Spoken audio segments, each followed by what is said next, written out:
paraprofessionals, deans, coaches, counselors, and other school support staff. Visit our website to learn more and RSVP, www.newschoolsforneworleans.org.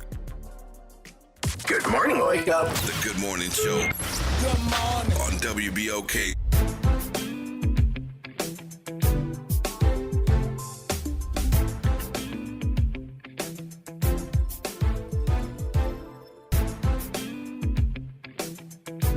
Wake up, New Orleans. Happy Wednesday. Welcome to the Good Morning Show. I am your host, Dr. Ashanta Wyatt. Shout out to my super producer, Naira Sanders, and my co-pilot this morning, the Will Sutton. Good morning, everybody. Happy Wednesday. Hey, Good Will, morning, how you doing? good morning, New Orleans. Listen, so on yesterday, we had a group of dynamic individuals on from Class Act Entertainment talking about their 10th annual Honor Thy Mother Theater Brunch, which is happening May 11th. The doors are opening at 11 a.m. It's happening at the Jean Lafitte Auditorium, 4953 City Park Street in Jean Lafitte, Louisiana. And for tickets, you can stop by right here at WBOK, 12:30 a.m., located at Xavier South, or you can call 504-491-1179 to get your tickets. And here's the caveat to all of that, Will Sutton. The host will be me, Dr. Ashanta Wyatt. Hey, so I'm going to be hosting the 10th annual Honor Thy Mother Theater Brunch. And again, if you want tickets, you can call the number 504-491-1179, or you can stop by right here at WBOK to pick up your tickets. This is going to be an amazing event. You get to eat good. You get to walk the red carpet. You get to honor your mother, bring your mother. And here's the thing, y'all, all the men are paying for the tickets. That's what I heard, right? Hey. It's the only way to go. It's Mother's Day. I mean, we wouldn't be here without a mother one way or another. Listen. And, yesterday they talked about what they had planned. They've been doing this 10 years. Sunday, May 11th sounds super special. With the food they have preparing, the show sounds amazing. And then what? I'm hosting. What? Dr. Wyatt is hosting? I'm so hosting. You know it's going to be good. You got to come. You're going to know it's going to be good. And pass by. But I think when you've been doing something for 10 years and it just seems to get bigger and better and more fantastic each year, and there's so many phenomenal individuals involved. I heard that the councilman, Oliver Thomas, is going to be on the red carpet doing interviews with folk as they arrive. So it's quite the event, and we're going to keep talking about it because I'm urging you to go and get you a ticket.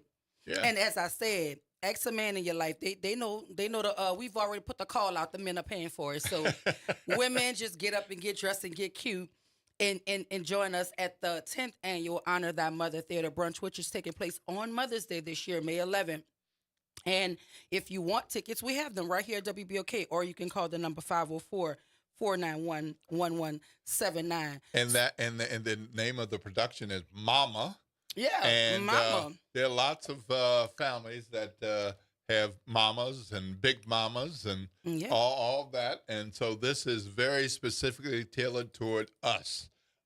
It's about the mama in their family. Yes. And characters built around that because we all have characters in our black families. Yes, we do. And we're going to learn a little bit about that with this production. Absolutely. So shout out to the folks over at the Class Act Entertainment. And it's a mother and son sort of thing. Shay is the producer. Yep. His mom is Jackie, is the best hype woman that you would. If you didn't hear yesterday, you need to go to Facebook Live, find that show from yesterday, and listen to it. It will uplift your spirits and give you great information and shout about out to what's happening. My soror, the one in on the Carolyn Dubose, she came through looking as fly as she wanted to look. If you want to know what the epitome of a Sigma Gamma Rho woman is, she there came. Was no question. She came. Yeah, when she walked through the door. She conquered.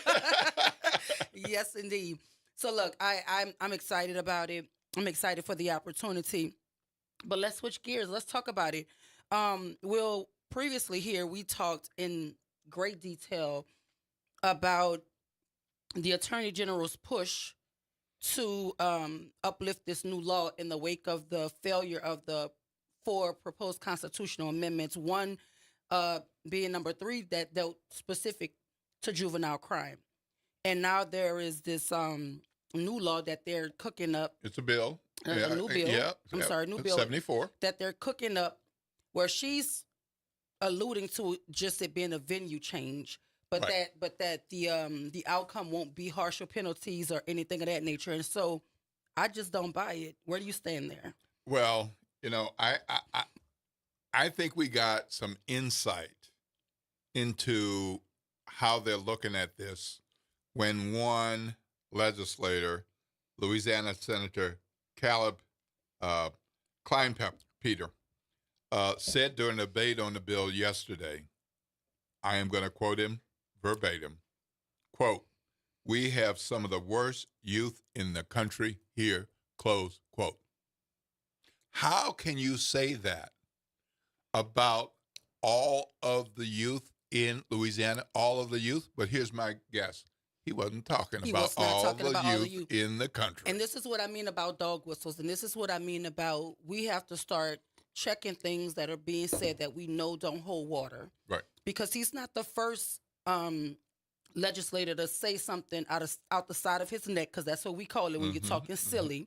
Because Tony Bacala said that these children are lost as early as the age of two. Two.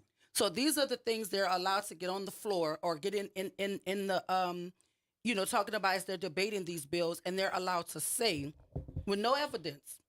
You've not shown any data that warrants the things that you're saying specific to the demographic of children that you're saying it about. And I liken this to this boogeyman about trans athletes, right?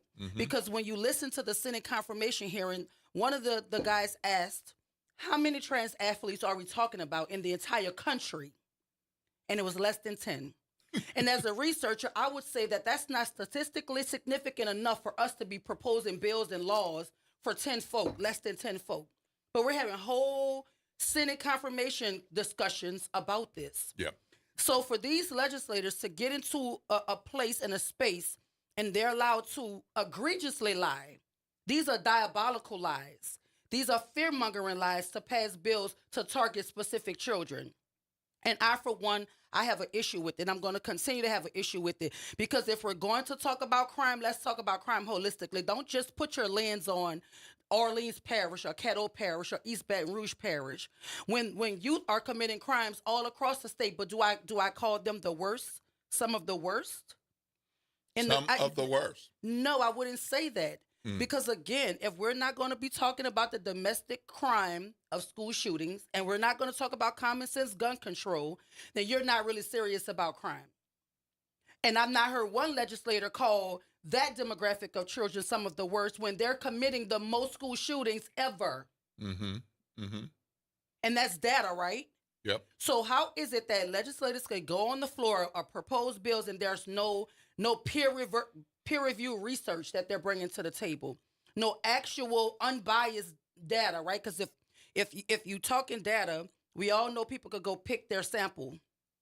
You know, we can go pick the sample, and the sample was always Orleans. It was always East Baton Rouge. It was always Caddo. So that means you're targeting Black youth crime. You're not targeting crime holistically, because what she also said in the article was that the judges here are not doing their jobs. Right. So she's going to soften the legislation for other parts of Louisiana, but here she's going to make certain that it's tough here because they're not tough enough on juvenile crime here. And we're talking about hundreds of cases.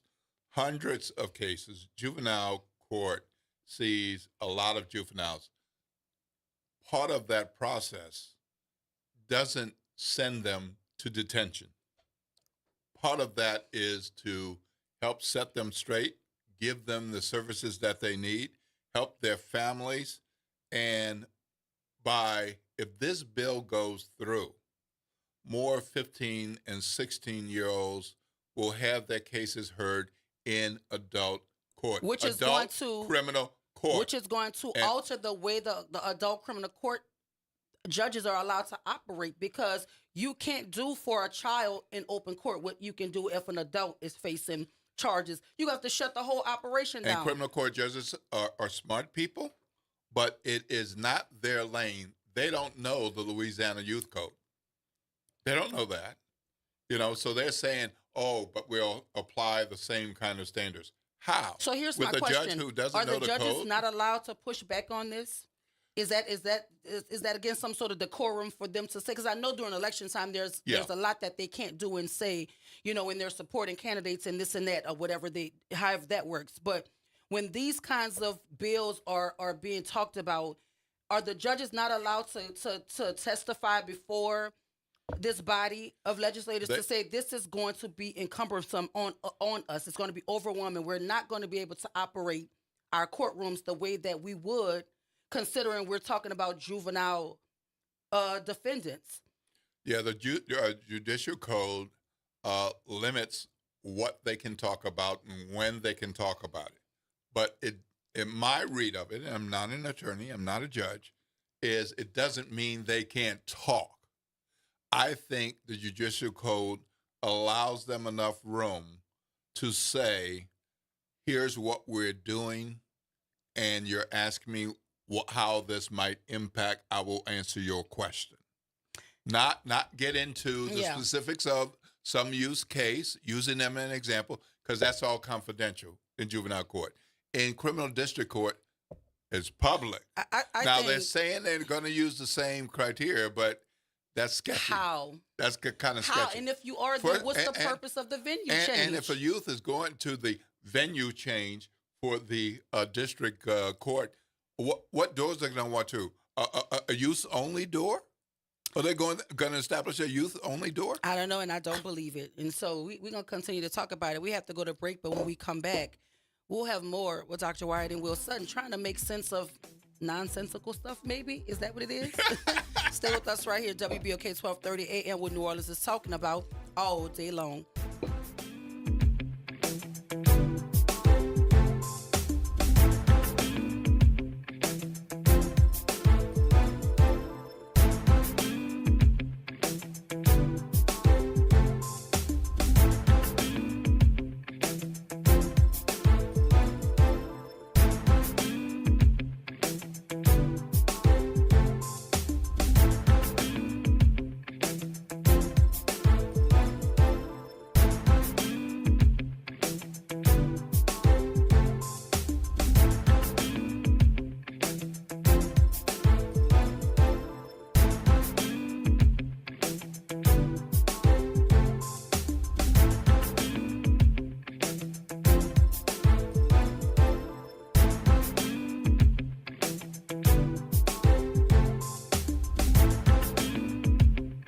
This is the Bloomberg Black Business Beat. A lot of people are building their personal brands, and for good reason. Recent research from Nielsen finds that over 70% of consumers trust advertising, opinions, and products from influencers. Stacey Wade, co-founder of Nimbus, a Black-owned marketing agency, says that personal brands offer a kind of authenticity that big companies sometimes aren't able to match. You're able to pull the credibility from, culturally, the cultural credibility that they bring to the table is worth so much more money now. Because especially now, their audience is expecting them to be more authentic on who they choose to work with. It comes down to trust. Brands looking to earn the trust of Black consumers might be well served by involving Black voices in an authentic way. I'm Bloomberg's Justin Milliner on the Black Business Beat.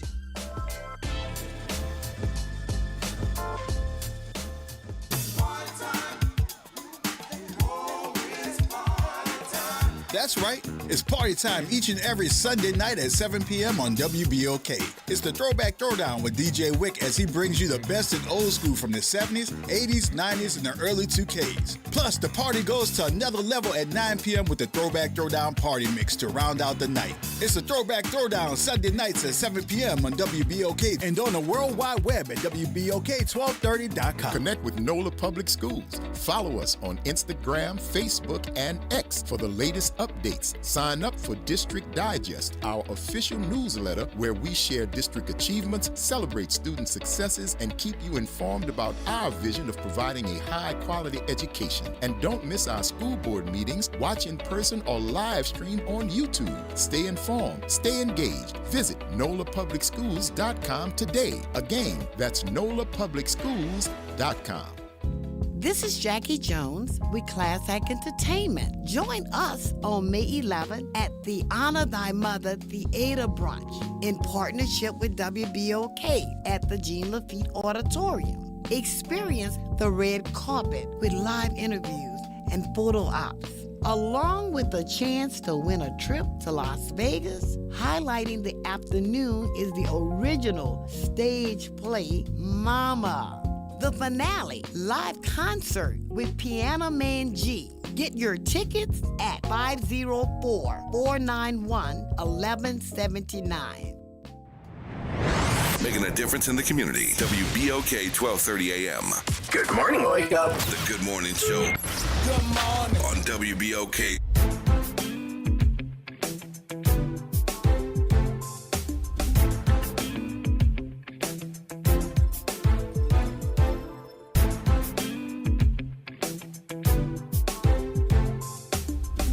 Good morning. Happy Wednesday. Welcome back to the Good Morning Show. I'm your host, Dr. Ashanta White. My co-pilot this morning is the one and only Will Sutton. And right now, we're getting ready to jump into conversation with Dr. Bernadette Anderson.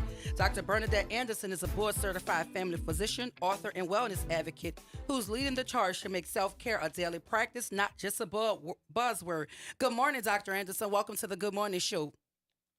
Good morning, and thank you for having me. Good morning. No, we're excited for you to be here. So listen, tell us a little bit about yourself. I kind of gave like a brief little background on you, but tell us a little bit about yourself. How did you start in this lane of self-care? So I'm a family practice physician in Columbus, Ohio, and what I realized in treating my patients was that many of them needed more than just a diagnosis, and they needed to have some type of guide in how to live their life more fully. And I understand that when we think about self-care, we often think about bubble baths, face mask, and those types of things. But self-care is really tuning in and nurturing the whole self, the mind, body, and spirit. And that's when we achieve our optimal health. Yeah, and I appreciate self-care, but you're right. We always kind of think about the little surface things. Where do you feel like mental health falls on the spectrum for self-care? So I think it's actually at the top of the spectrum, because when we often talk about detoxing our bodies, but we also need to be very intentional about detoxing our minds. And mental health, even in just things like setting boundaries and releasing the negative talk that we often tell ourselves, it's really crucial in functioning and having mental fitness that really matters. We talk about physical fitness, but mental fitness is equally as important. Dr. Anderson, this is Will, and I have a question. As a board-certified family physician, how do you put holistic approaches into the training that you've had? I mean, sometimes people look at holistic and other things that you can do that might not be traditional medicine. How do you look at that? I think they go hand in hand. For instance, I'll give you an example of a patient that came to me with high blood pressure. And it was so high when she came to the visit that my nurse came in and got me. And I went into her room and we just did a brief, like a 5-minute breathing exercise. And it actually lowered her blood pressure by almost 15 points. So that was really critical, because it also showed her that she has a powerful tool that's easily accessible to her. She doesn't have to go to the pharmacy, that she can use every day to help her. Now, let me say this. That doesn't mean that you start meditating and you stop taking your medication. You work with your doctor to use everything that you have, all of your resources to control your health. It's not one or the other. They work together. So tell us about the Life in Harmony.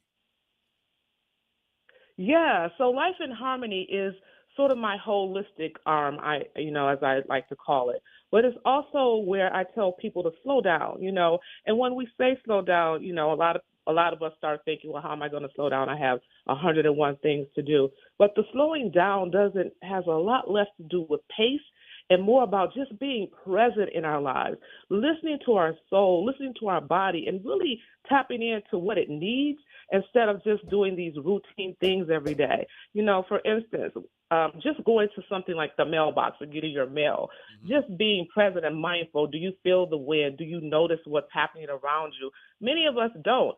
including myself, sometimes I'm just so busy that I'm just doing things and I'm just checking off a list without actually being present about what's going on in my life. And listen, just to talk about the difference in communities, right? How does systemic inequality impact access to wellness, and how can we start to bridge that divide? Well, I think the key thing is finding things that are culturally, that you can culturally connect with. So, I always tell people, don't get worried about doing things just because it's the trend. You have to do those things that gives your soul joy. Maybe you don't want to do Pilates. Maybe there's not a Pilates studio in your community, but just tapping into those resources that's in our community and making use of those things. There's so many things that are available to us. Our parks, going out and being in a park and being in nature, that does wonders for the mind. So just tapping into our own resources, because we all know that there's inequality, inequities for us being involved in some of these activities. But there are things right at our fingertips that we can take advantage of. What I like for people to understand is that when we talk about self-care, it's less about going out and doing things, but more about what you have. Like just taking micro pauses and breathing. During my day, seeing patients, I make it a habit to just go to my workstation and just take some deep breaths so that I can ground myself. Even something simple as getting a cup of coffee or making your tea, just being there, feeling the warmth of the cup. How do you feel when you drink the coffee? Just tapping into more of awareness, and we can do that, regardless of what's going on. I'm several decades old now. I'm going to enter another decade this summer. So through the years, I've had different routines. But one of the routines that a lot of people have is what they do when they get up in the morning, and if they're working, what they do before they leave, or what they do after planting their feet on the floor, getting out of bed. Sometimes that includes prayer or meditation. Sometimes that includes coffee or tea. But these days we got television, we got the phone. I admit I can't go 10 minutes without waking up and checking the phone for something. But what are some of your suggestions based on what you've learned? Well, you actually hit on some great ones. I actually start my morning every morning with meditation and affirmations. I have to affirm myself, especially when I'm going out into a world that's, sometimes quite negative. And the key thing for me is to remove those devices from my bedroom. I mean, I used to roll over onto the laptop and the cell phone. And I just had to simply say, look, these cannot be in the bedroom because this has to be my sanctuary where I can be peaceful. And so just doing those small things. But I want to really emphasize, don't do something just to be doing it. You really have to do that thing that brings your soul joy. So if meditation isn't it for you, if, getting up and, getting on your elliptical machine or taking a brief walk around the neighborhood is a better thing for you, then you do that. Something else that I often do is just getting up and journaling for a few minutes, just having a place to just dump how I feel before I start my day so that I don't have to carry that stuff throughout the day. So why do you think so many people, especially women, feel guilty prioritizing their own well-being? Because we've been, socialized to believe that everybody else comes before us, And I had that feeling for a long time, but then I had to decide, in order for me to even be able to give something to someone else, I needed to make my own self a priority. So when I give to myself, it's not being selfish. It is actually making myself more available to be able to share with someone else. We've often, we got to put the family first. We got to work hard at work. We got to do all these other things. But what's more importantly is that you are functioning at your best. And you can't do that unless you take care of yourself first. And can you give us like a few tips here and there about how do we prioritize ourselves? Like, what can we do? I know we mentioned a couple of things thus far, but can you share a few examples of the emotional or mental wellness practices that can be done in just under 5 minutes? Yeah. We kind of mentioned it a little bit earlier, but one of the things that you can do is just getting a couple yoga poses. And I mean, look, we talk about yoga. People say, "Oh, I can't do the tree pose. I can't do all this," but just getting a couple poses that you can hold and breathe. That's for me. The 4-7-8 breathing technique has been a lifesaver. It has allowed me to just be available to myself. And that's just so simple. It's just, inhaling for the count of 4, holding the breath for the count of 7, and exhaling completely to the count of 8. You can do that anywhere because you're going to take your breath everywhere, right? So just doing something just that simple resets your day. It gives you a new energy into your day because it gives you permission to pause and take care of yourself. And it's something about a pause. When you can pause, it kind of shifts your mindset. And that same problem that you're looking at, you can see it differently.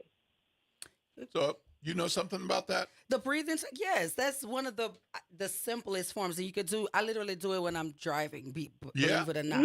Yes, yes. Yeah, because when I'm driving, it's probably one of the only times that I'm by myself, to be honest with you. Right. And I can't be on my phone, you know what I mean? So that's what I do it, because when I'm home, I'm by myself, but my phone is constantly ringing. Right. And even if you do not disturb folk, you still get, my son is the only one that can break through my do not disturb. So I still get a call from him. Right. But those are his call is one that I'm never disturbed by. I want to, to make sure he's okay, but I'm never just by myself. I'm always doing something. So I do the breathing thing when I'm driving. I think another good thing is having a routine when we come home. I used to come home and I would have that same energy that I had at work. So I would feel like I was rushing, even though I was in my home.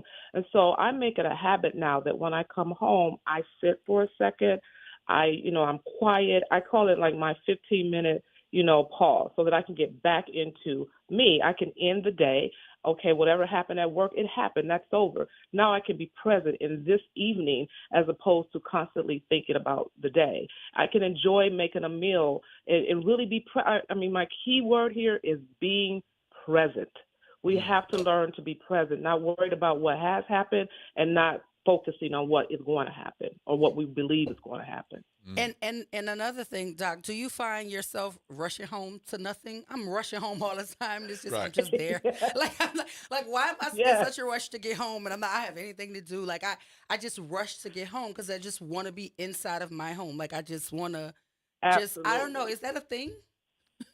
Yeah, because I think it's like our safe spot. Like, it's like a safe place. If I could just get to my spot.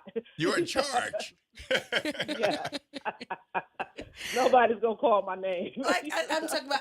I'm rushing to get home. I'm rushing like there's some big event happening at my home. I don't know, but I'm always excited to go home. I just feel like I never really get an opportunity to just kind of like, have peace. It's always something going on. It's always somebody pulling for me to do something. It's always somebody asking me for something. And so I just want to I don't know. I don't know that I've ever known peace. I don't know. It's not a good thing. Though. Yeah. But when you do know it, you'll never compromise it again. I will tell you that. It took me a long time to get to that space and to be able to say no without explanation. Yeah. And now that I'm able to do that, there's just no compromising that. Setting boundaries is so critical. And I used to feel like, okay, if I say no, then let me rehearse what I'm going to say. No, the answer is no. And it's okay. I don't have to give you a long explanation as to the why. A good friend of mine told me that there's a flight or fight mechanism in all of us. Yeah. My friend told me I've mastered the fight. I don't know what it's like to have flight. She said you fight everything. You don't run away from nothing. You need to learn how to just leave it alone. Like right. Just walk away from it. And I don't know, girl, I might have to go to school to be a psychologist or something, or like some therapist or something. I might have to ask Victor about that. We have a resident expert here at WBOK, Victor Sims. Shout out to Victor. I might have to ask him that. Is that maybe it's a trauma response or something? I don't know, Doc. What you think?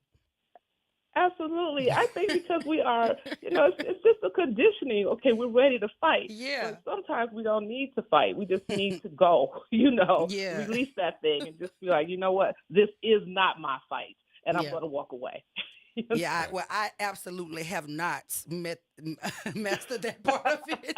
I've not gotten there It yet, but takes I'm time. It takes going time. I'm going to work on it because sometimes you just need to be made aware of a thing. I never thought about it like that. I don't know. I never thought about it like that. I never thought that all I want to do is fight. I don't ever want to fight. And sometimes it needs to just be made plain for you. Right. And that's what she said to me. Yep. We're talking to Dr. Yeah. Bernadette Anderson. She's a board-certified family physician and a wellness expert, and she's talking today about self-care. And she and Dr. Wyatt making some connections on their practices for some self-care. So y'all might want to continue listening. And the talk line is 504-582-9422. So how can people start to recognize and manage stress before it starts affecting their physical health? Well, I think the first thing is we need to be aware that stress is happening. I mean, it is, whether it's negative or positive stress, we are all going to experience stress. And when that happens, we need to have tools available, tools that we already are practicing. It is very difficult when you're in the middle of a stressful situation to then start thinking of, how am I going to manage this? You build your toolkit before that thing happens. You decide what is going to be in my toolkit. Will it be journaling? Will it be meditation? Will it be just sitting down coloring? I mean, it's so amazing how just putting coloring in a coloring book, we often think of that as for children, but it's for adults too. We have to build a toolkit before we get in a stressful situation. And then we have to actually believe that these tools will work. I think I have such pleasure of showing my patients hands-on how they actually work via, lowering their blood pressure, bringing their blood sugar down, helping them deal with anxiety through these other tools. People come to me so many times for a pill, but many, many times the pill is not the answer because you still haven't resolved the problem. Yeah, and I absolutely agree with that. But from a medical perspective, what are some of the long-term health impacts of chronic stress? Well, we see it when we see depression, people becoming suicidal.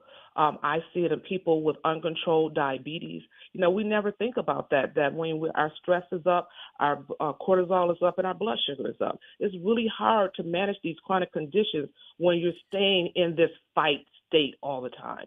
We really have to be aware of that, and a lot of times it's very difficult because these offices, remember, they're 15 minutes. So many times when you come to see us, it's about which pill we can change. But we need to do more than that. If we truly want to live our life fully, we cannot rely on prescriptions that only go to the pharmacy. We have to rely on those prescriptions that heal us, those prescriptions that, really bring joy into our life. Those are the ones that when you take those alongside the traditional prescriptions, that's going to make your life change. And how can we start teaching the next generation that rest and wellness are not indulgences, but essentials? I'm so glad you asked me that question. I have a 7-year-old niece, and I am already teaching her about the art of meditation. And I so love it now because she tells me, Auntie, I'm feeling overwhelmed, so I'm going to go get my yoga mat, and I am just going to meditate. Showing her that this is a powerful tool that she can use now. She doesn't have to go from 0 to 100 because she has something that she can use that can stop that. Yeah, and I think this generation of children, they're wired quite differently than the rest of us. Yeah. I love their fearlessness. I love their stance. They take stances, and they don't really consider anything other than what they want to do. And I think there's a positive somewhere in that. So we definitely want them to learn the art of self-care because you will burn out. Absolutely. In this space. I know what burnout feels like, and I applaud anybody who has figured out a way to prioritize their overall health, including their mental health, as we navigate so many issues, especially in our present political climate. It's very, very scary out there. And I think folk need to figure out a way to just take care of themselves because it's dangerous right now. Will, what do you know? It is. It's Hey, dangerous. Dr. Anderson, I know Absolutely. we're going to have limited time here. Mhm. Can you tell us about the end of the day? I mean, so what do you suggest? What do you do to wind down and get the rest you need? So one of the things that I do is I keep pretty much a really strict schedule. Like I definitely have when my alarm goes off at 8:30 p.m. to let me know that it Wow. is time to start winding down for bed. And sleep has to be a priority because I feel like it's undervalued, and we need to get the sleep for our bodies to function properly. So for me, when I hear that alarm going off at 8:30, I then realize that whatever I'm doing needs to stop. It needs to be put on pause so that I can function and get myself ready for bed. So I prioritize sleep, and I really, really stress that with my patients. And when I say I prioritize it, I mean 7 to 9 hours of sleep. And we can't keep compromising that, because when you do compromise that, that's when you show up in my office. That's when you show up with my chest is hurting, my blood pressure is up, my blood sugars are up, my cholesterol is out of control, I'm anxious, because we need that time for our body to restore itself. And it's not, if we can do it. If you don't do it, then you end up showing up with seeing a healthcare provider. Well, Doc, we appreciate you for spending part of your morning with us. Thank you for what you do in the healthcare space. Thank you for bringing that information to our listeners. We appreciate you here on WBOK. And anytime you want to come and talk to us about how to up our self-care game, you're always welcome here at WBOK. So we appreciate you this morning. Okay, thank you, and I'm going to hold you to that. No, All listen, right. you Thanks a lot. You Thanks always a have lot. a seat here. We Okay. appreciate you, Doc. Have a I'm going to blessed try that breathing thing. All right, do Listen, it. Bye-bye. Listen, we have to go to break, but when we come back, Will and I are going to jump into the news and we're going to talk about it. I don't know if we have any sports fans out there, but there was an issue on the court. Tyrese Halliburton's father approached Giannis. Giannis is the star of the Milwaukee Bucks, and now there are calls for for him to be permanently banned. And one of the people calling for that is Robert Griffin, the former football player. So we're gonna jump in and we're gonna talk about it right here. WBOK 1230 AM, what New Orleans is talking about All day long.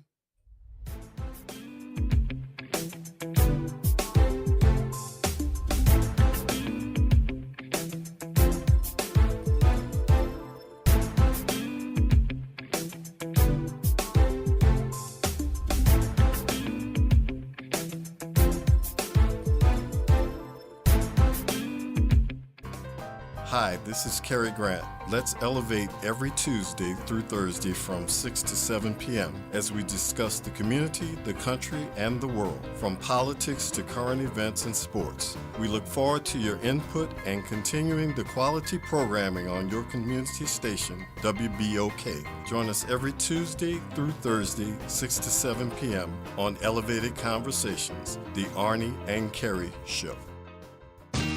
Hello, I'm Gary Clark. Please tune in to Dr. Clark 101, The Living Classroom, which is broadcasted weekly every Wednesday at 12:30 p.m. on WBOK 1230 AM on your dial.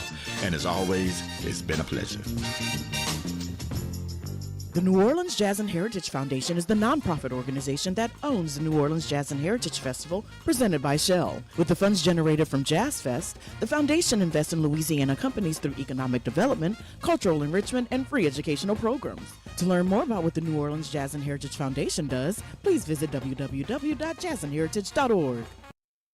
Good morning, Wake Up. The Good Morning Show. Good morning. On WBOK.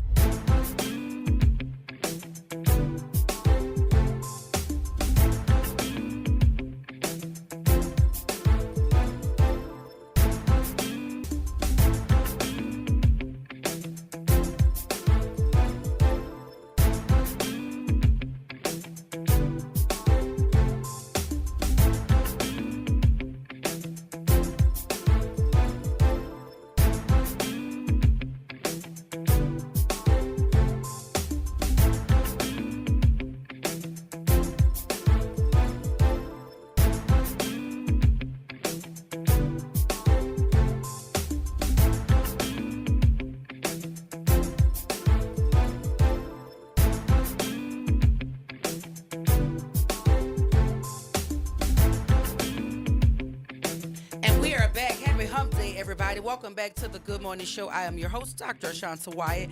My co-pilot this morning is D. Will Sutton. Hey, Will. Good morning, good morning, good morning. And before we went to break, we were in conversation with Dr. Bernadette Anderson, who is a board-certified family physician, author, and wellness advocate, teaching us all the things about self-care, because self-care is healthcare. And Will has said he's going to start the 4-7-8 breathing technique. Yeah, you're gonna have to show that to me, because if that's something I can do on my own, I'm gonna have to prioritize that and make that happen. It's something that you can do.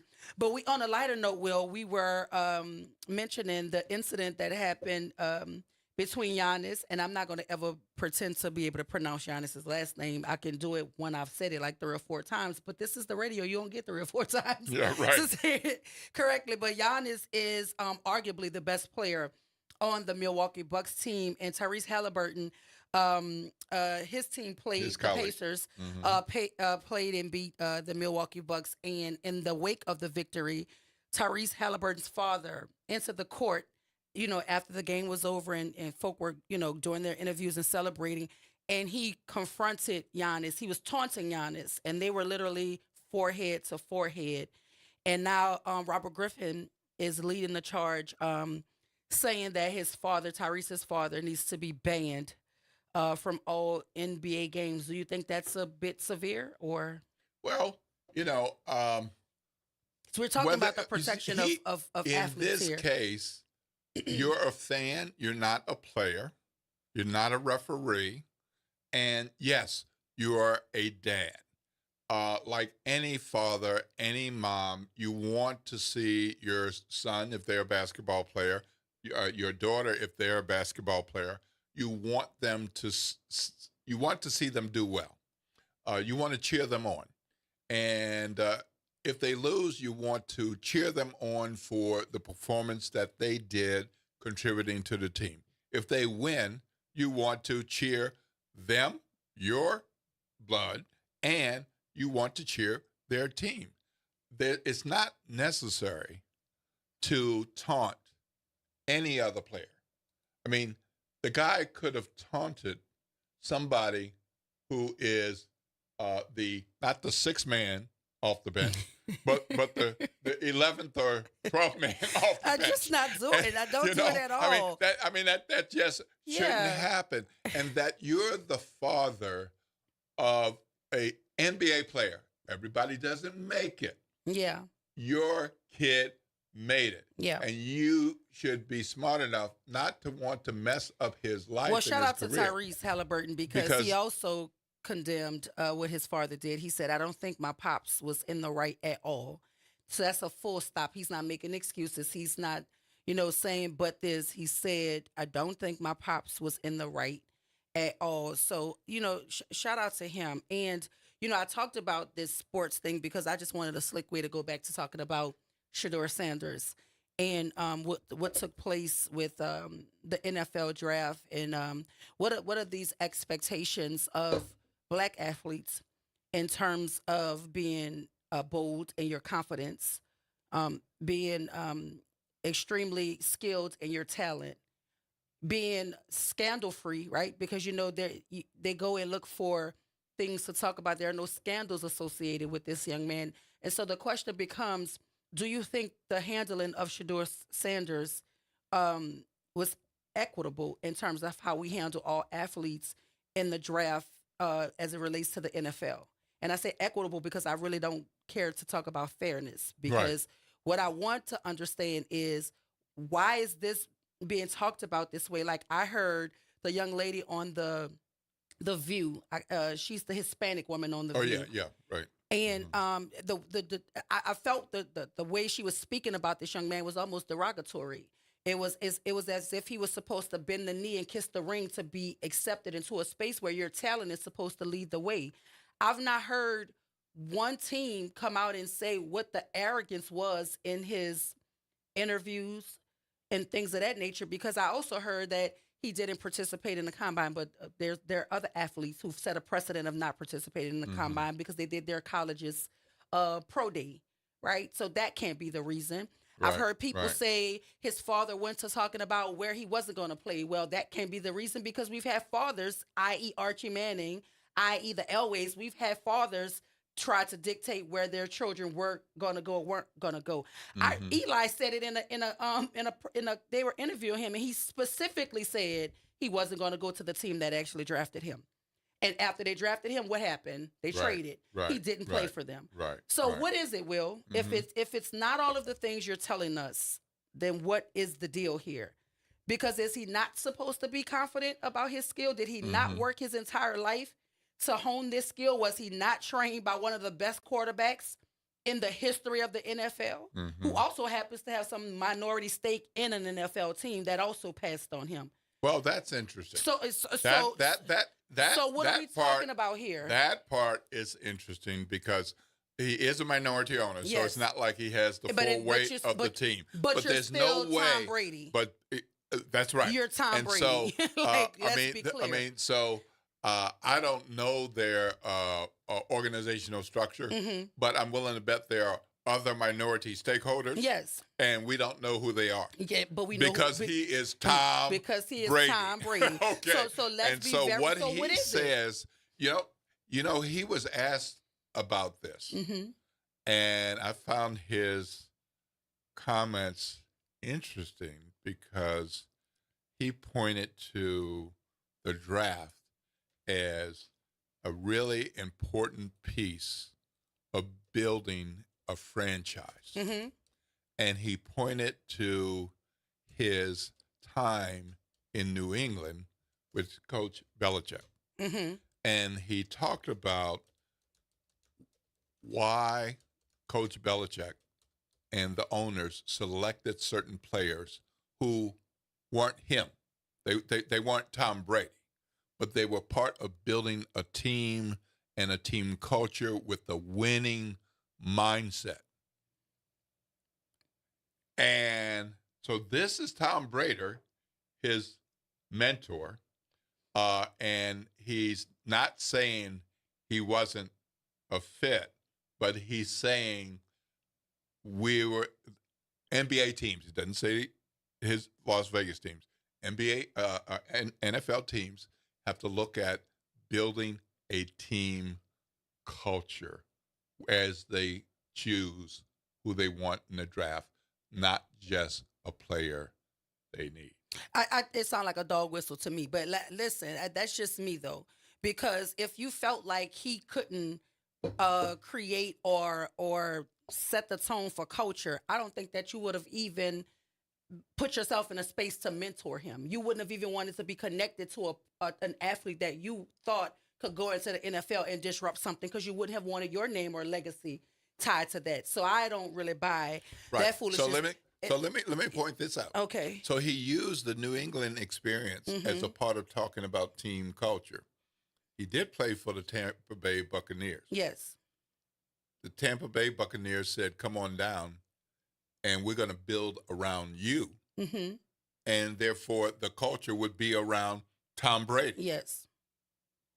So, but again, I think it's a robust conversation, because even once the Browns did draft him, their response, because the cameras were in their room, they were not enthusiastic. They were not. And then when asked about it, they gave this little snide comment. And the GM said, "We felt like he was a good, solid prospect at the most important position, but you selected 6 people before him." Barry told reporters about drafting Sanders, "We felt like it got to a point where his price relative to the draft, where the acquisition cost was pretty light. It's a guy we think can outproduce his draft stock." Ooh. That's saying a lot. Ooh. So basically what you're saying is you got a whole lot of bang for a little bit of buck. That's basically what you're saying. Right? But you cost this kid 40, 50 million, the NFL did, in terms of the earning potential going higher. So it was strategic on their point. It felt like, smelled like, looked like collusion. And nothing that they're saying in the aftermath is making that accusation any less, right? But we have to go to break, Rev. Please hold on, because I want to hear what you have to say. On the other side of the break, we're going to continue talking about it. This is WBOK 1230 AM, what New Orleans is talking about. All day long. Like, let's be...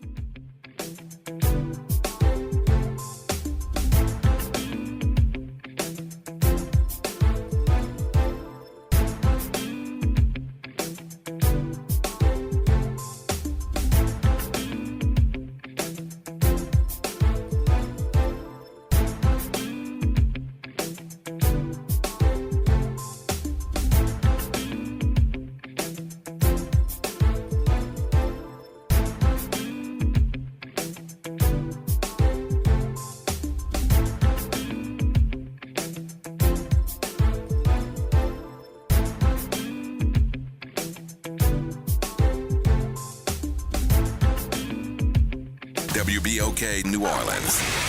Home of the Good Morning Show, 7 to 9 a.m. weekdays. This news report is brought to you by New Schools for New Orleans. I'm Bree Wood with 4 things you should know with BIN News. The Supreme Court is hearing arguments today about Oklahoma's St. Isidore of Seville Catholic Virtual School seeking taxpayer funding as a public charter school, which opponents argue threatens the separation of church and state. If the Supreme Court rules in favor of the school, it could allow other religious schools to apply for public funding. Starbucks has opened a new type of store in South Texas. The company opened its first 3D printed store in Brownsville on Monday, focusing on mobile order pickups and drive-through customers. President Trump's global tariffs could be halted after a Senate vote today on a resolution. This measure aims to cancel the national emergency Trump declared April 2nd, which he used to enact global tariffs. And Laker star Luka Doncic is donating $5,000 to restore a vandalized Kobe and Gianna Bryant mural in downtown Los Angeles. A GoFundMe was started requesting $5,000 to pay for the restoration. Get BIN News on demand 24/7 on the iHeartRadio app. New Schools for New Orleans is committed to celebrating the hardworking teachers of New Orleans Public Schools. Join us at the 4th annual NOLA Teacher Fest, sponsored by the All-State Sugar Bowl New Orleans teacher community. The NOLA Teacher Fest is happening Friday, May 2nd at Champion Square from 4 to 7 p.m. The fest is open to teachers, paraprofessionals, deans, coaches, counselors, and other school support staff. Visit our website to learn more and RSVP, www.newschoolsforneworleans.org. Good morning, Wake Up. The Good Morning Show. Good morning. On WBOK.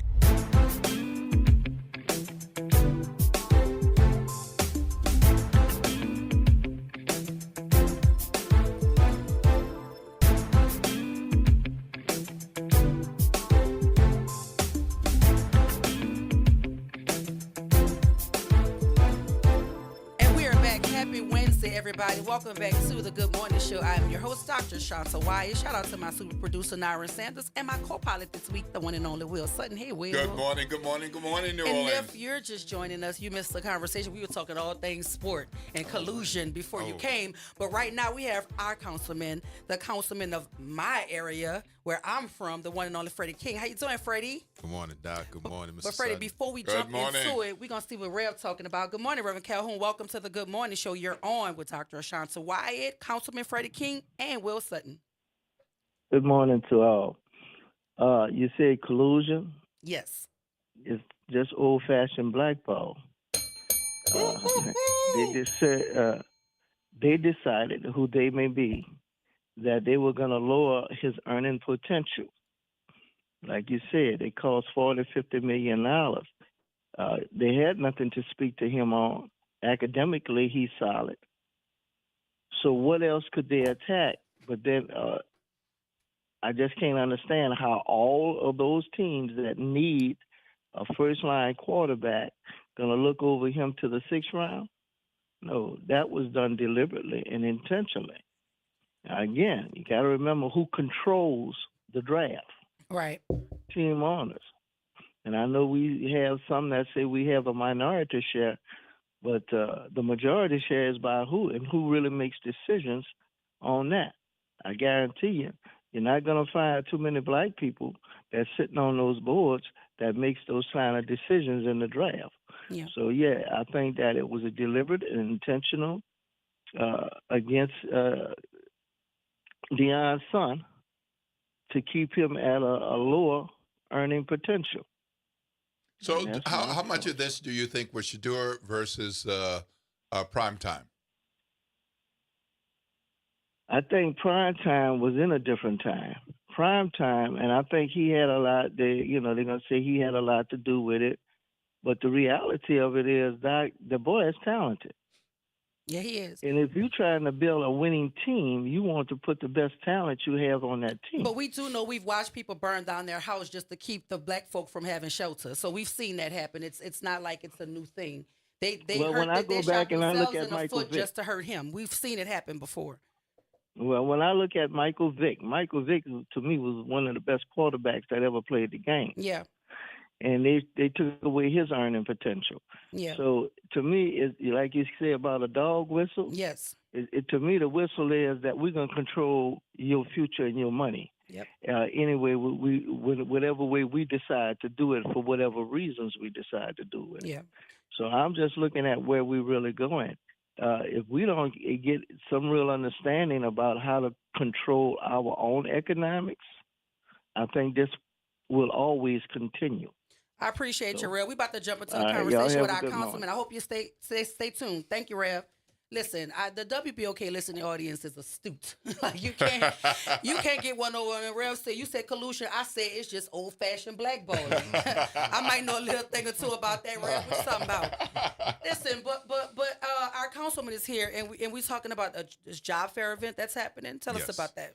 Yes, we're having a job fair today in the 1200 block of Basin between Crozat and Basin Street. Today at 10 o'clock from 12 p.m., we're going to have dozens of vendors, dozens of employers out there from sanitations, code enforcement, police department. So it's a city job fair. Well, it's city departments. Okay.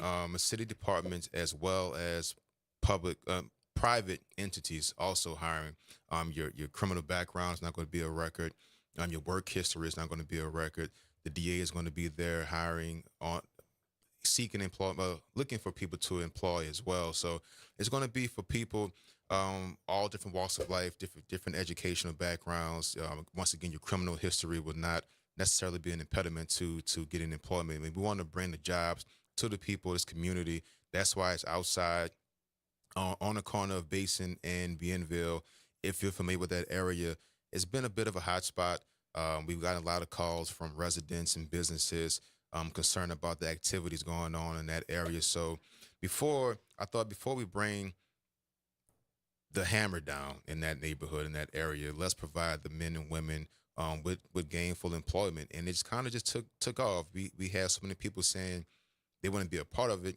It has really grown into maybe like a citywide job fair. I want to say career fair where it's for everybody. Like I said, the NOPD is going to be out there. The DA's office is going to be out there. It's a little something for everybody. So I encourage people, you know someone looking for a job between 10 a.m. and 12 p.m., intersection of Basin and Bienville, come out, see what we got for you. So this is a little different. I mean, most of the career fairs, job fairs I've been to are indoors. Yeah. Might be a small conference room, might be in a convention center. Mm-hmm. This is outdoors. This is outdoors. So what should people expect with an outdoor job fair? I mean, are there going to be tables set up or booths? We're going to have tables. I mean, I know that area, and it's like kind of hard for me to see a job fair, but I think it's a great location to get people to consider work. Yeah, it's going to be outside. We're going to have tents. We're going to have tables. So just like you would see indoors, we're going outside because we received we're going to this location. We received a lot of calls saying some activity going on, not comfortable with it. And I've witnessed it through watching the videos and seeing it firsthand. So I said, before we come over there with the police, Troop Nolan, NOPD and the DA's office, let's give these individuals an opportunity. And I reached out to the DA, to the DA, and he was more than happy to help promote it, and not just promote it, but be a true partner in bringing the table out there to look for people to employ. So if you have that JD, you want to be an investigator, you want to do something with the DA's office, this is for you as well. Well, this is taking place today. Yes, today. Can you give those intersections again? Because I know it starts for 10, ends at 12. What is the intersection? Basin, Bienville, the Abbeville projects. Okay, let's say that for the people, for all of you New Orleanians, just give me a landmark. Where we going? The Abbeville projects, right by Magnolia Yoga Studio. Okay, across from the Singer, Bienville and Basin, between Basin. Well, 1200 block between Crozat and Basin. Got you. Abbeville projects. So now that we've gotten the the niceties out the way, let's have a real conversation. Okay. I have two questions. The first one being, there were a couple guys, because Will and I talked about this on yesterday, that came to New Orleans. I believe they're from Lacombe. Yeah. And they're tattoo artists. They supposedly came here to visit a tattoo museum. Okay. But they were in the French Quarter trying to incite racial confrontation, racial violence, if you will. One of the guys was screaming white power, but he was doing the Nazi salute from his chest to the air, and he did it multiple times. yelling all sorts of racial epithets, like trying to incite some sort of confrontation between his group and the group of patrons that were in the French Quarter at the time. Caught on film. It's caught on film. So my question would be, because I understand First Amendment right, freedom of speech, those types of things, but when speech impedes on other people's quality of existing in the same space, what can the city council do to curb this sort of thing from becoming a phenomenon? Because New Orleans has never seen anything like this before. This is not necessarily the place where people come to do what we saw on January 1st or to do what we're talking about right now. Well, it's already illegal. You can say that's disturbing the peace. You can say that's inciting a riot. So there are already rules or ordinances against that type of behavior. It may be a little gray area. How far do you have to go before it becomes illegal? But there are already things in place to prevent this type of behavior. So I don't know how much the council can add to it. Can you say? Is it actionable at this point? Like, can NOPD do something at this point? Because we have his name, we have his face, we have his actions caught on tape. Is there something that and this may not be something you know, but I'm just asking, like, is there something police can do to intervene in the aftermath of it? Since it happened, but it's documented, it's on tape. Yeah. It's no different than if they come here and do the spin outs in the cars. You have the license plate number. Can police go? His picture is very clear. Very clear, yes. Yeah. I believe he may have lost his job. If this is, I know it was a group, so I'm not sure the same individual we're talking about in the group that lost his job. But again, that seems to me just my basic knowledge of criminal justice, criminal law, that this is at the very minimum disturbing the peace, which may require or may require you to get a citation to go to municipal court. I don't think it's like a felony what they did. It didn't escalate to that. Yeah. But there are already ordinances against that. But I just will say, you mentioned First Amendment, freedom of speech. Not freedom of consequence. Do you want to stop this type of behavior? But we know there are some times when we may also say and do things out in public. And if we get the same, so you gotta just be mindful of how far you want the police to go before they start stopping us. I just want to be very clear. Even us, if we are as a collective going out and saying things that infringes on the humanity of other people or inciting violence against other people, then I'm asking what could be done. I'm not absolving anybody because peaceful protest does not require you to be to try to incite. I've been a part of a whole bunch of protests, and never did I ever try to harm anybody or try to incite violence against anybody. We were trying to stand up for equitable rights for Black men and women in this city. So, I'm not going to ever let anybody make us feel like protesting is something that is violent. It's not violent. You have bad actors, and sometimes people put people in the middle of peaceful protests to incite violence, to make it seem like the organizers are at fault. But what I'm saying is to go down in the French Quarter, doing Nazi salutes, very clear Nazi salutes, and you have all of these tattoos that affiliate you with, racist groups. Yeah. I think you're coming here with an agenda. Well, they almost got what they wanted. I saw it, and that's the kind of stuff I'm here for. Yeah. Because we're New Orleans, and we're supposed to be able to take care of ourselves. Right. So that's what I'm worried about. I'm worried about a snowball effect of folk coming here doing things, and they're just trying to push the line. Well, to hopefully, see how much more they can do. Hopefully, NOPD can react sooner and just take those individuals off the streets. And you think you do that enough, people get the message that this isn't the place for that, because we don't want our people to react, and now you have something else happening in the quarter. But they almost got what they came for. But I'm glad it didn't go to that. But just to reiterate what I said earlier, what they did, in my opinion, was at the very minimum disturbing the peace, which should have gotten them a summons to appear in court, pay a fine and a fee. Anything other than that, I'm not sure if more discipline would have been required. So here's the big question, Will, Councilman. I need you to explain this trash dispute to me like I'm in first grade and I never heard it before. Because I'm a ball of confusion when it comes to what are we actually fighting about? Okay. What is the resolve? And why is it that it seems to be very contentious between what the constituency wants and what the folk in positions French Quarter constituency. The French Quarter constituency wants and what what the mayor wants, what the Okay. city council wants. What is this all about? What's the issue here? Let me first say I've been representing the French Quarter and for about 3.5 years, and I also worked for another 3 years in District C. So I've seen the French Quarter residents and the businesses very rarely get along. It's always polar opposites.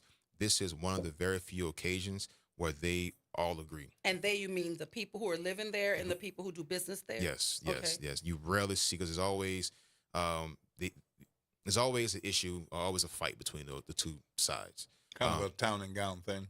A town and gown, like universities in a community. Yeah, and, it's that like, kind of well, thing. we're here to do Like, business in the quarter. We're here to live but, in the quarter. yeah, So right, those two right. ideologies don't always mesh. Right. But this is one time when they agree. So I think that's noteworthy. I know we have like 5 minutes. Let me try to be concise as possible. When I first heard that Henry Consulting received the contract to win, they won a contract, I was ecstatic. We have a black man in the city who's rooted here, who has a large contract, which you don't see often. You may get a small one here or there, but have one of the largest contracts in the most noticeable area in the city. I was very excited to see that. His DBE, his subcontractor, he and Mr. Alvin Richards did not agree on the finances. Now I think that part is an entire another conversation. What exactly didn't they agree on? It was brought to the council's attention that the numbers weren't adding up, that everyone wasn't being playing above board. Okay, so the council said, we're going to step in and not sign a contract. We have enough information to believe that something is not right here, that Mr. Henry and Mr. Richards can't come to an agreement. Mr. Richards is saying, I'm ready. I spent over $2 million for trucks. Now the rug is being slipped from underneath me, and I'm losing money. So we stepped in and did not sign that contract. Well, to stay on that part of it, we found out that another minority company from Metairie was going to do the job a bit cheaper than Mr. Richards. And that minority company was going to give her job to a company in Bossier City. So we were going to subcontract the subcontract? Exactly. So the council said, well, hold up. Something just doesn't sound right. We're going to step in and get involved. So we didn't sign a contract. So at that time, you had Super Bowl coming up, you had Mardi Gras, and everything else coming up at the beginning of the year. We needed a emergency contract to go out to make sure the sanitation in the French Quarter is not disturbed at all. In comes IV Waste. They won the contract for the emergency contract and took off running. And they have done a great job, not just by my accounts, but everybody who I've talked to in the French Quarter who work, visit, and live in the French Quarter. In the meantime, Mr. Henry and Mr. Richards came to an agreement, and they said, you know what? We are now ready to take over. And now we're about 3-4 months into the year.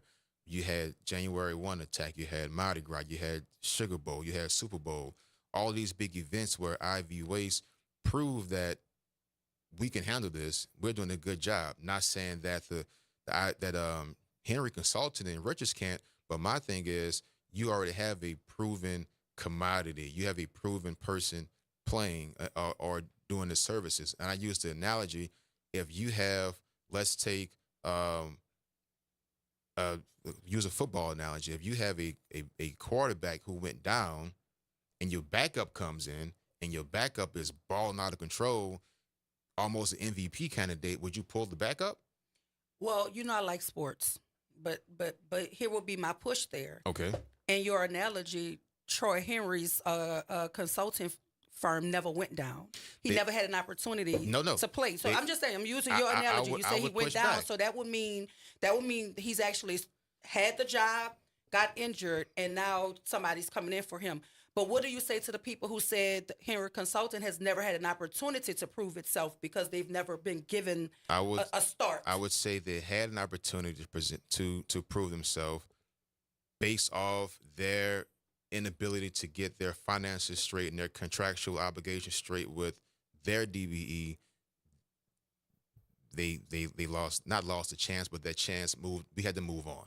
Okay. Had they got their stuff together, this wouldn't even be an issue. So you're saying the hiccup between Henry Consultant and his DBE was the That started. injury. That was the injury. That was what put him out the game. That started. Had we not been approached, the council didn't go out looking for it. We were approached saying, "Hey, something just isn't right. Look at the numbers. Why would you go from Alvin Richards to another minority business outside the parish who was given to another non-minority business?"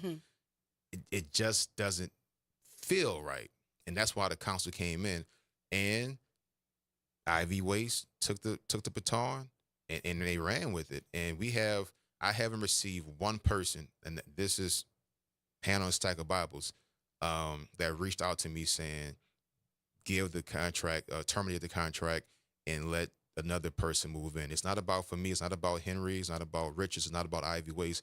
It's about who is doing the best for the quarter, which is the economic engine of the city. Right now, that is Ivy Waste, and I'm inclined to say let them continue. We have callers because we knew this conversation was going to light the phone lines up. Good morning, Miss Alicia. You're on with Councilman Freddie King. Good morning, Councilman. I'm going to be real quick. First, I have to say you are a great councilman, not just for your district, because, I'm all over the place, and I'm always calling you when I need you for something in your district and even for some other things. Your staff is phenomenal. Your staff must have all been trained by Ms. Lena Stewart, because whenever you call them, they can get your answers. I have to say this, and I advise people to go back to the City Council website and see that meeting that was held on Monday. And you will see, and I have to say, Councilman, y'all took the second team to task. And people don't like what Gerard calls Mr. Red Bottoms, but Mr. Red Bottoms took everybody to school. Helena is not an attorney, but I'd be doggone with her questions that she was asking, especially that secret meeting that was done. I say kudos to all of you for looking out for us. The person who I feel sorry for in this whole thing is Mr. Richards. I really feel sorry that Mr. Richards himself could not have gotten that contract all to himself, because he has lost. He has lost. But if you really want to know about that contract, go back to the City Council website and look at the archive from the meeting that happened on Monday. Lastly, you got my boxing gym in the cutoff yet? We're working on one in Algiers. I won't say the cutoff, but definitely in Algiers. I don't know the areas. All I know is, they're telling me the cutoff. If it's Algiers, you might as well say the cutoff. So I'm certain it's proximity. It's close. It's close. Convenient. Thank you, Miss Alicia. We appreciate you. All you do. Thank you. Treese, good morning. Welcome to the Good Morning Show. You're on with Councilman Freddie King. Did we lose her? Can I hear her? Is she gone? Listen, we tried. But I just wanted to be to have an honest conversation, because we've been hearing little murmurs about it's weird that the Good Morning Show hasn't talked about the garbage contract, but we actually did. We had Mr. Henry on himself, and we talked about the garbage contract. WBOK talks about it on Gerard's show, so we're not ducking any opportunity to talk about the garbage dispute, because we want to know what's going on as well, but we also want to be equitable, because again, fairness makes me nervous. Because that was the question I wanted to know. Yeah, Ivy Waste may be doing a good job. People may be saying that, but if the contract was awarded to Henry Consultant, how is it that we're just going to bypass his awarding of the contract to say this substitute person who we gave an emergency contract to can now just walk away with the full contract when it wasn't initially awarded? I guess that would be the question, right? A couple more things. This is some of the reason why people are saying we're satisfied with the services. And I'm not side Jeff anybody. I'm just giving you the facts. Okay. The contract says pressure wash the streets 3 times a week. It's being done 7 times a week. Trash cans are being wiped down. Things are being done that goes above and beyond what the initial contract states. So people are concerned. The contract that was awarded doesn't state do all those things. Yeah. Would that still be included? Because it doesn't have to be. But I'm just pushing here, right? Because I'm a host, and I want to make certain that we push in the right way. Yeah. If I were awarded something on an emergency basis, right? Let's say I was the interim for something. I will go above and beyond too if I'm trying to secure the full contract, right? So the You question would be will smart to do remain. that. The Yeah. question will remain: will you continue to do these things above and beyond, or was this something you were doing to ensure that you know, were viewed as the person who deserved the contract? That's because to be fair in this sentence, right? Fair. Who's to say Mr. Henry wouldn't have done things above and beyond the contract? He wasn't given an So opportunity. no one is saying that. I'm just asking. But let me say that. Let me answer it. Mhm. My point is, Mhm. and I asked the council, well, I asked at this meeting Mr. Plummer was alluding to, what's the sense of urgency to cancel it now? Good question. If it goes into the year, you got to give a 90-day buffer. Mm-hmm.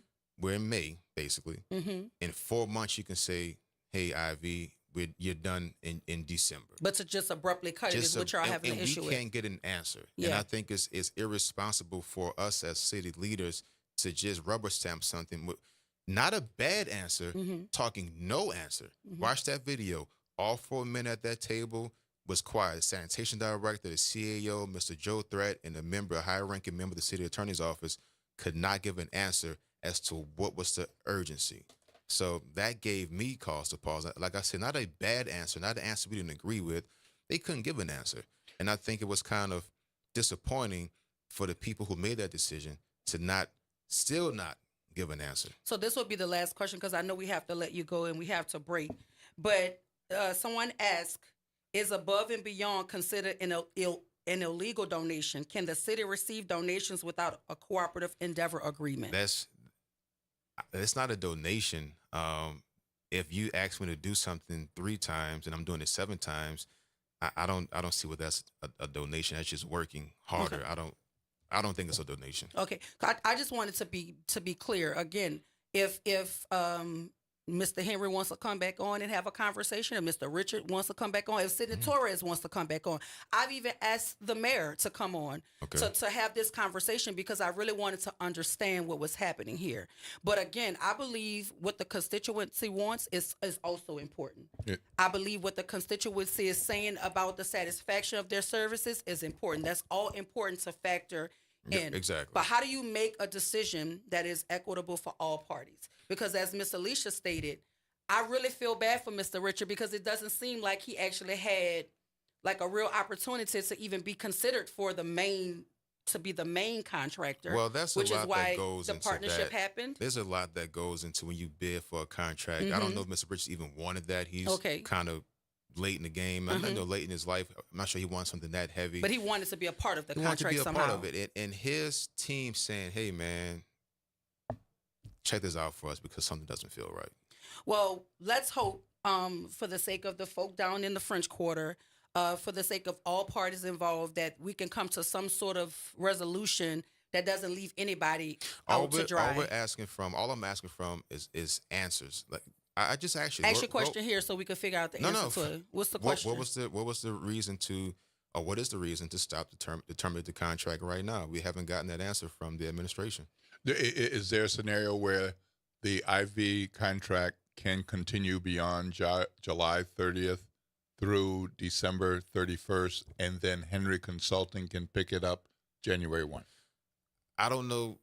I don't know the answer to that. I do know that the IV contract max goes until the end of the year. From there, what goes on, I think it's gotten so muddy now. So many more facts have come into play. I don't know the answer to that, but that was originally. I have a fun question. Yes. Is there a way where Henry Consultant and Ivy Waste have some sort of? I thought that was a fun question to ask. Like, can not all 3 parties have a piece of the pie? Mr. Richard, Henry Consultant, and Ivy Waste. I don't know if all 3 because you'll be having people doing the same. I don't know. That's I'm a just business. I'm just asking. I'm sure. I don't know how it goes. Something can be worked out. I'm not sure if all 3 parties are willing to do that, but hey, if the service in the quarter stays at where it is, I'm satisfied. That's my main goal. And right now, if it's not broke, then I say don't break it. But the question is, you want to know, and we're going to continue to ask that question because I think it's important. Why is it important so abruptly to cancel it so abruptly? Because we don't want an interruption in services for folk. We don't want that. You don't want that. You don't want a decrease. I'm not saying that Henry will decrease, but the people, the businesses, the visitors are saying this is the best it's been in 10, 20 years. That's what people are saying.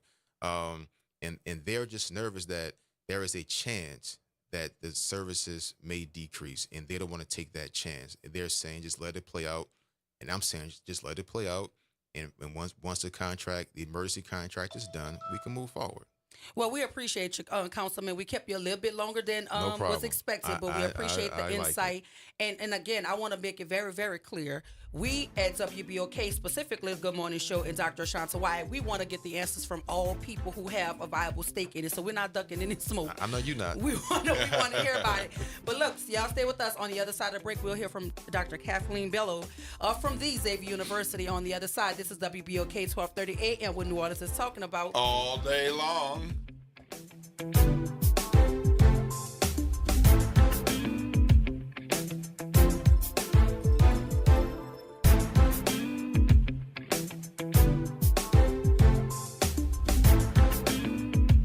Good Wednesday morning. I'm Daryl Forges with WDSU News, and here's your headlines.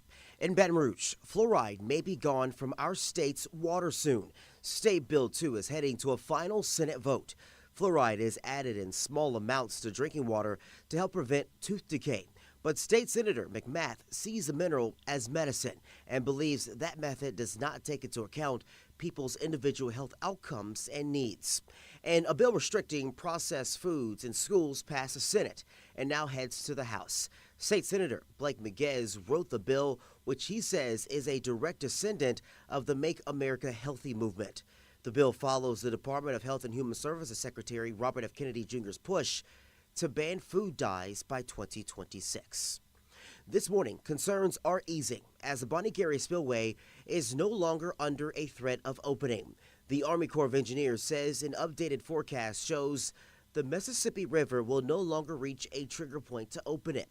Now, you may remember the opening of the spillway was tested last week in case it needed to be opened.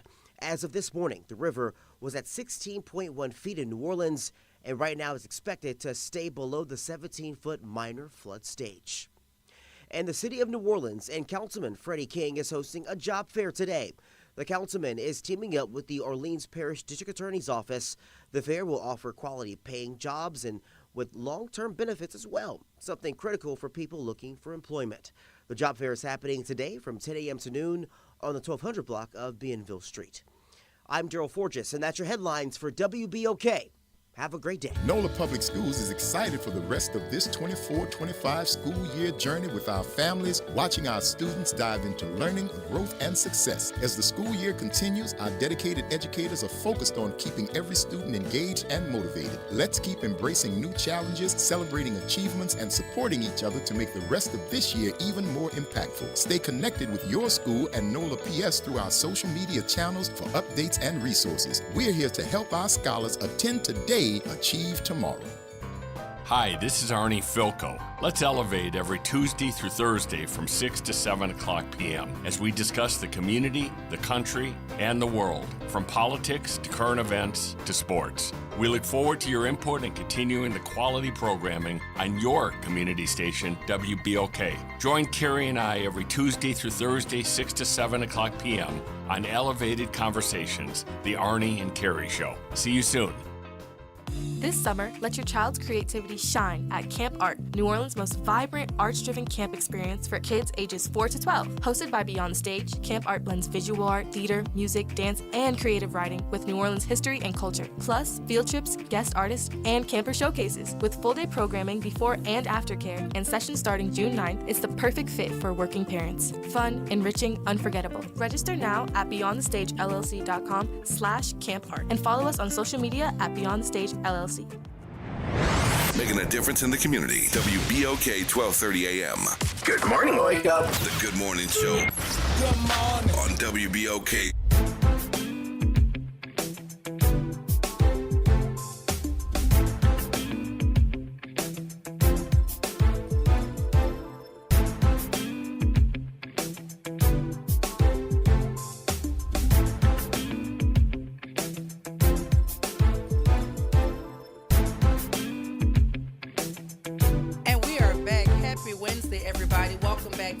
Morning Show. I am your host, Dr. Ashanta White. My co-pilot this week is the one and only Will Sutton. Hey, Will. Good morning, good morning, good morning.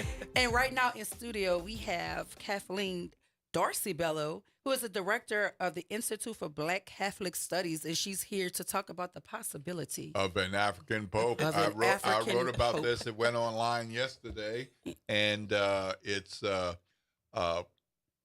more than ever. I mean, we've had a number of papal transitions, but more than ever, people, especially Catholics, are talking about the possibility of an African cardinal. Well, you have my moving attention with the up title. The title to says, Pope. MAGA might like an African Pope more than Black Catholics do. It's possible because as a group, African popes are more conservative. I mean, they are not as progressive as the cardinals and archbishops in Louisiana and in the United States. And I mean, there are principles of the Catholic Church, and Dr. Bello is not an expert, as she told me, but The closest thing we have, we have to one right now. and right here on in the Xavier's room. campus, Listen, and right here on Xavier's campus, the Xavier University of Louisiana. What do you say, Doc? How possible is the possibility of African Pope? You know, politics aside, the possibility is there. The possibility is there. More and more Africans are rising in the hierarchy of the church. At the same time, you know, we know that this decision is going to be guided by the Holy Spirit. And so our hope is that we have a man who understands the importance of culture and is able to build bridges. That's what Pope Francis did for us.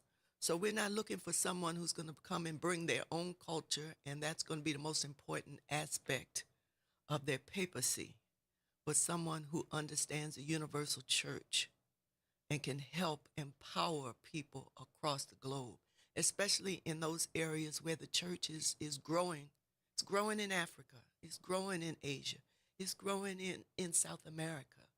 And so the likelihood of a pope from one of those areas grows as the influence in those areas grow and as men are elected to who are appointed as cardinals. So what Will stated in his article, with the death of Pope Francis, out of 1.4 billion Catholics worldwide, only 135 cardinals are eligible to weigh in with a secret ballot.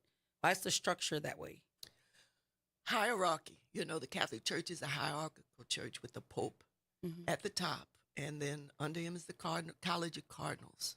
So those men are selected and appointed from among the bishops of the church, and their responsibility is to consult with the Pope and to represent the people that they from the nations where they come from, the churches that they come from.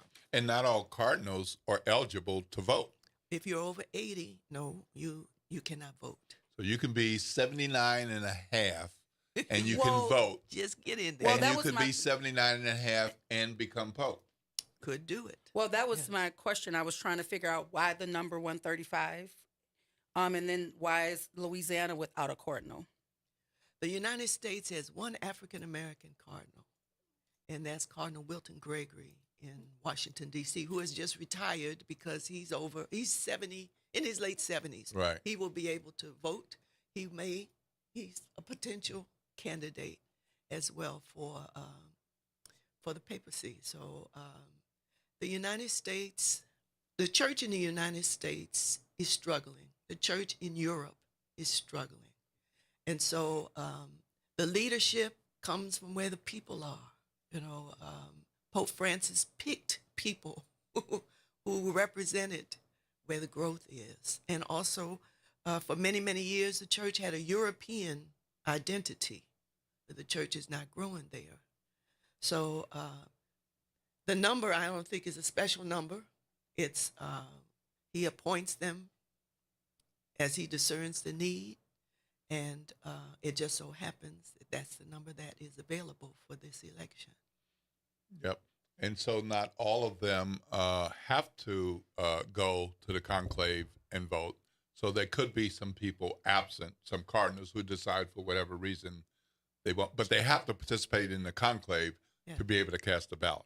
They have to There's participate. no absentee ballots. That's part of their responsibility Yeah, right. to elect the next pope. So I don't think anybody will be staying home. That's their role. That's their And role. forgive us for not extending our condolences, because I know you're yeah. probably still grieving, as a lot of us are in terms of the passing of the Pope. But do you believe like this, that Cardinal Peter has a real opportunity to lead? He's smart enough. He's smart enough, and he is a very spiritual man. So I Why don't not? know. Why not Peter? Why not? He's the only cardinal I know. So I don't know who's better than he is. Yeah. You know, I don't, and they have not asked my opinion. So Well, we're asking your opinion. Maybe they're listening. I'm happy. You know, it's just my opinion. But the more important point is not the personality of the person. You know, what we want again is somebody who the pontiff is a bridge builder, and that's Pope Francis was very important for that. He reached out to the margins and cared for the people that are not seen. And the Black Catholic community wants that type of person as a pope, because those are people who are authentic, people who practice what they preach, and they have an authenticity about their Christianity, their faith. And you're quoted as saying, I don't think the church is ready to go back to ultra-conservative, Eurocentric ways. I would say that majority of the Black Catholic community is looking for someone who continues to open doors as Pope Francis did. When even the idea of an African pope for us means that we're looking for someone who can represent African spirituality, who can bring Black culture in conversation with the faith. And we know, those of us who are Black Catholics, know the importance of Africa in the history of the church, in the culture of our people. Anybody who's Black comes from African roots. And so in a European church, you struggle to be African, to be African American. So you're open to people who understand that if you're going to practice the faith, if you're going to evangelize, you have to know a people's culture. I think that's the utmost importance, right? Yeah, I mean the number of Catholics generally speaking, I think most American Blacks don't think a lot about religion in Africa.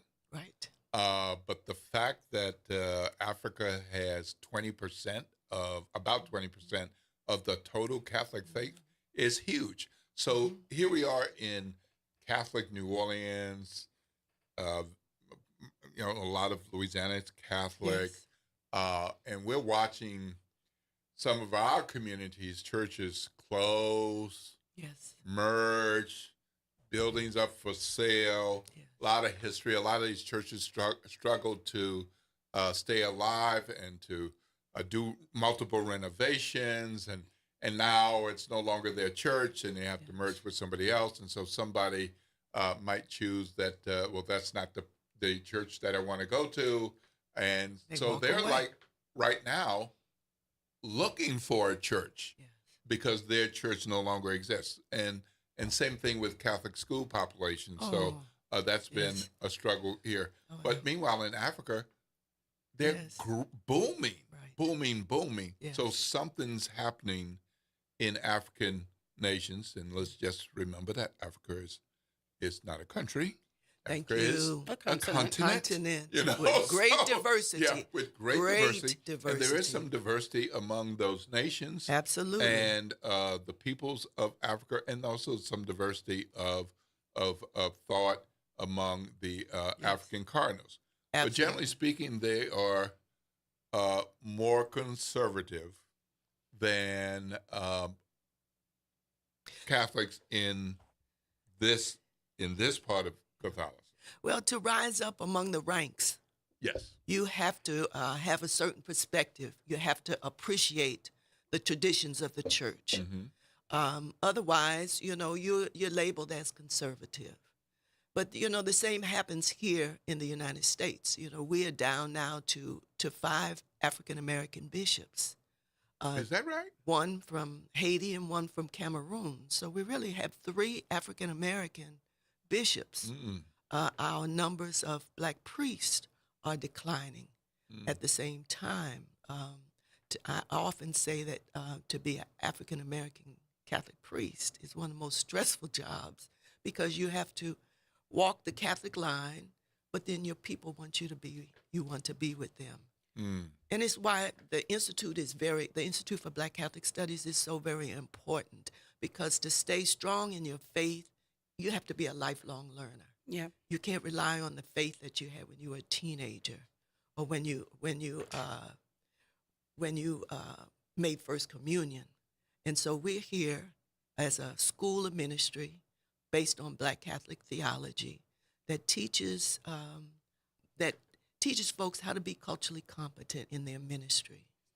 Well, we want to thank you, Dr. Kathleen Dorsey Bello, for joining us this morning, talking about the possibility of an African Pope.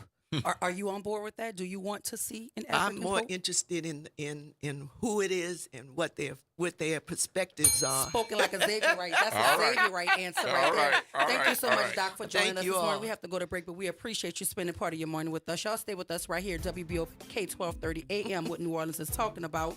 All day long. All day long.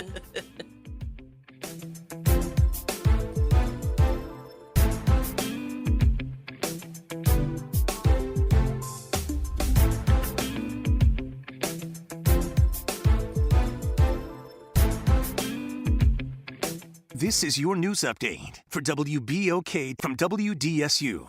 For all your news and weather, watch WDSU News, New Orleans' leader in live, local, late-breaking news. Today at noon and 4 p.m. Partly to mostly cloudy skies with highs back in the mid to upper 80s. We could see a spotty shower or two this afternoon, but most of us stay dry. Lows tonight in the 60s and 70s. Slightly better chance for a shower Thursday, but still isolated. Highs in the mid to upper 80s. Better chance for rain and storms Friday afternoon through Saturday. Highs in the low 80s this weekend. From the WDSU First Warning Weather Center, I'm Raven Richard. Hey everybody, it's Kimber White Dupree. And it's Graylin Bryant Banks from the front porch. We're coming up next. Good morning, Wake Up. The Good Morning Show. Good morning. On WBOK.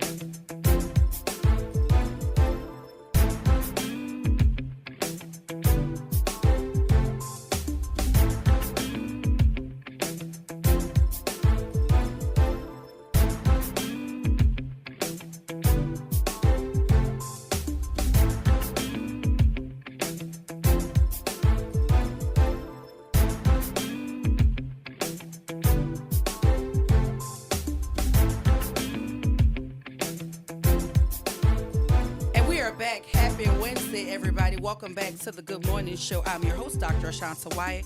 Shout out to my super producer, Nyron Sanders, and the one and only Will Sutton is my co-pilot this week. And I also want to extend our gratitude to our guest this morning, Dr. Bernadette Anderson. She was talking all things self-care. Our Councilman Freddie King talking about that job fair that's happening this morning at 10 o'clock near the Iberville Housing Development. And Dr. Kathleen Bello from the Xavier University of Louisiana talking about the possibility of an African Pope. But I want to kind of take a step back. Okay. To Councilman Freddie King's interview. Oh. Who is Mr. Red Bottoms? I don't know who that is. Like what? That is the nickname that Gerard has given J.P. Morrell. Oh my God! No, I never knew that. So what? Yes. JP wear red bottoms. I always see JP with like athletic wear on, like tennis shoes. Oh my goodness, look at me. I'm all the way off. I'm not doing this with y'all this morning. No. I don't remember recently. I don't remember the last time I heard G-Man say his name. Yeah, so he's saying Mr. Redbottom. I had no idea that we were calling a councilman Mr. Redbottoms, but you learn something new every day here. And let's talk about this secret meeting. Contract. What secret meeting? Well, they're calling it a secret meeting. I'm not sure I would call it a secret meeting. I mean, if you are a constituent, if you're a business person, if you are an activist or advocate, and you ask for a meeting with the mayor and her team, is it secret because the whole world doesn't know you're having that meeting? Who had a meeting?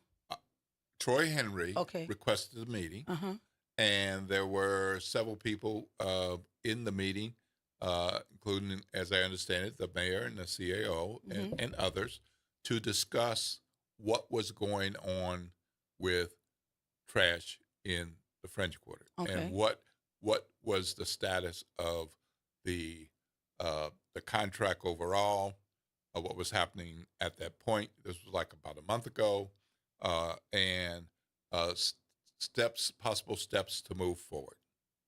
Now, if you're a businessman, if your name is Troy Henry, or if your name is Torres, and you have the opportunity to have that meeting, I think you do take that meeting. So are we to believe? But are we to believe that there wasn't ever a meeting between Sidney Torres and the Cantrell administration? Well, that's the thing. I'm not sure why we would call that one a secret meeting and not call other meetings secret. And council members have meetings all the time with all sorts of constituents, and in their office and outside. But because I don't know about them, does that make it secret? I'm not sure that does. But of course, Troy Henry, representing Henry Consulting, is not there to just talk. He's there to talk about how can we get this on track for my company to get things moving forward. Apparently, the result of that conversation was, here are the things that we're going to do. We're going to move forward with you. Whatever they talked through, that was the result of, we're moving forward and we're going to move forward with your company.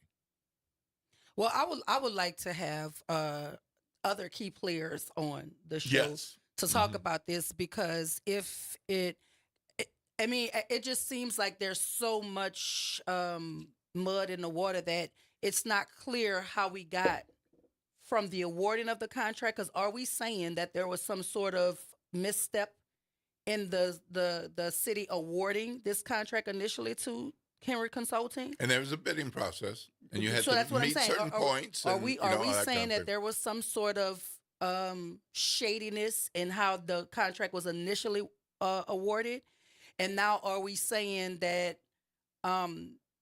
because of that confusion in the initial awarding of the contract, we now have to bring in this emergency contractor because it's so muddy from the beginning that we need services and we need it now. So then there's an emergency contractor. But now that emergency contractor is getting ready to be cut off so that the initial awardee can start. But then there's some pushback from the constituency in the French Quarter, the business association in the French Quarter, saying, no, we don't want the initial awardee. We want the emergency contractor because he's been doing the job and we're appreciative of the job.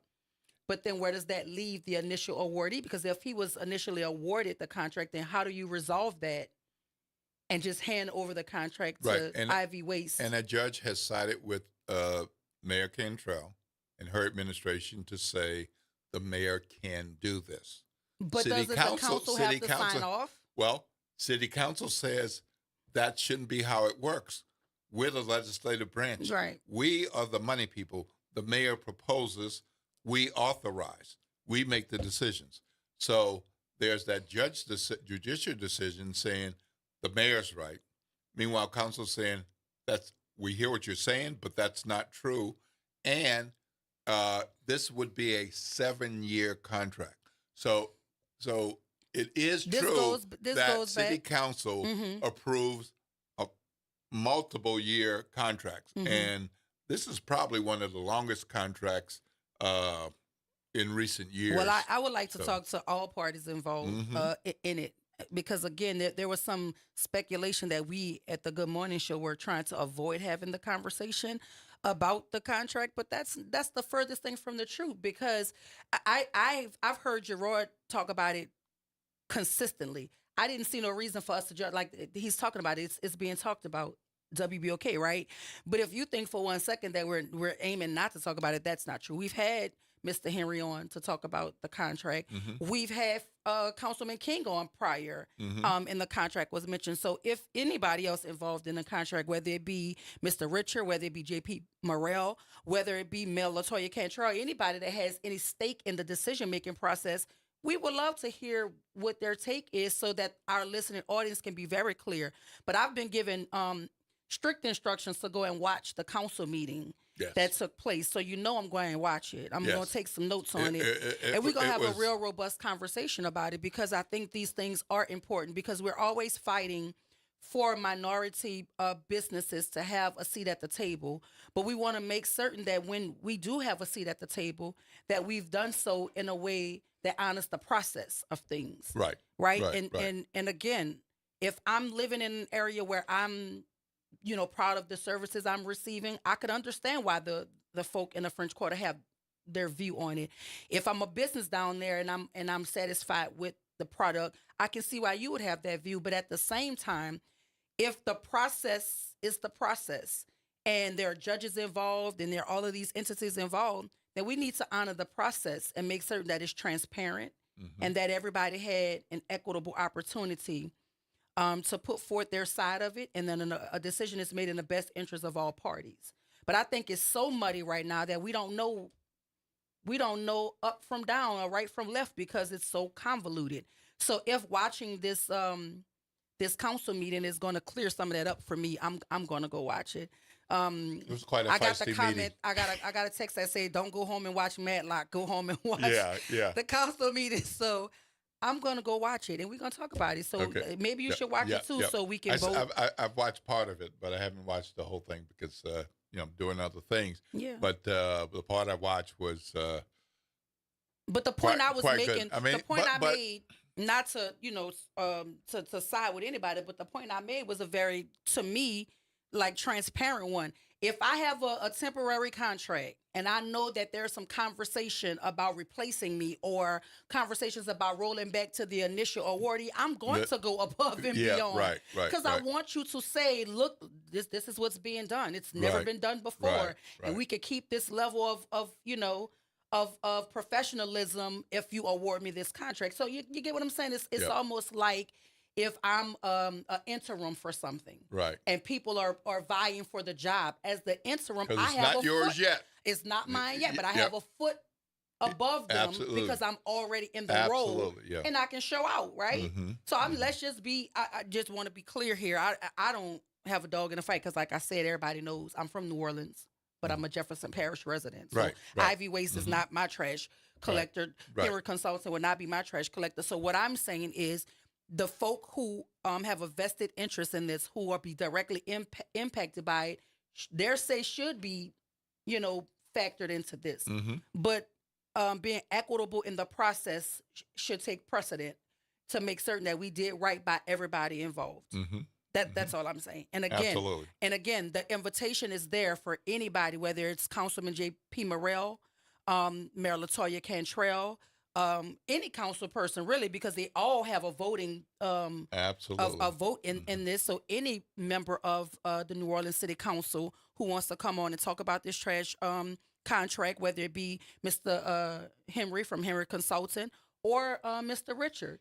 So we'll even talk to Oliver Sydney. Thomas, Oliver, Helena Moreno, all of them, both running for mayor. And I point that out because whoever has the contract, the long-term contract, it will be under the next mayor. Yes.